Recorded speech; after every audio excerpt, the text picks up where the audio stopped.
Sunod-sunod ang mall show at ticket selling ng cast ng pelikulang Almost Us sa panguna ng lead star na JM Ibarra at Fiang Smith.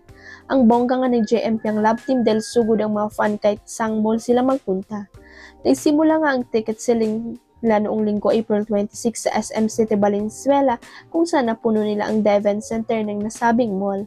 Nag-mall show muna sila at after ay sumabak din sila sa ticket selling kung saan na sold out agad nila ang unang araw ng screening ng movie sa nasabing mall.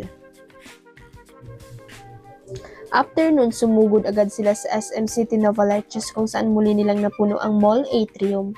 Mahaba rin ang pila sa cinema area na nisabing mall kung saan kahit pagod sa pagbebenta ng tickets ay game na nagpa-picture sina JM at Fiang sa mga fan. Last stop nila ang napakalayong SM City Baliwag. Kahit gabi na at mahaba ang biyahe ay all smiles at game pa rin nagpasaya ang JM Fiang love team sa mga fan nila na pinuno ng mall atrium ng nasabing mall.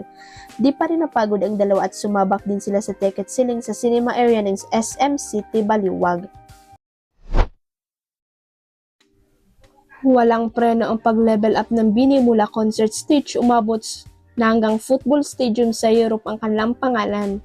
Sa gitna ng laban ng FC Barcelona at Celta Vigo, ikinagulat ng marami ng mag-flash na giant LED screen ng Spotify Camp Nou ang visual ng Pinoy girl group.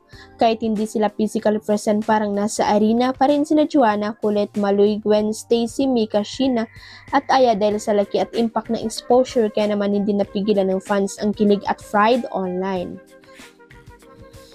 Mas lalong umiingay ang pangalan ng grupo globally lalo't na't sunod-sunod ang kanilang international appearances at recognitions nitong mga nakaraang buwan. Dagdag pa rito, patuloy ding sinusubaybayan ng fans ang laban ng BINI sa SEC Awards 2026 kung saan kabilang sila sa major nominees kasama ang SB19.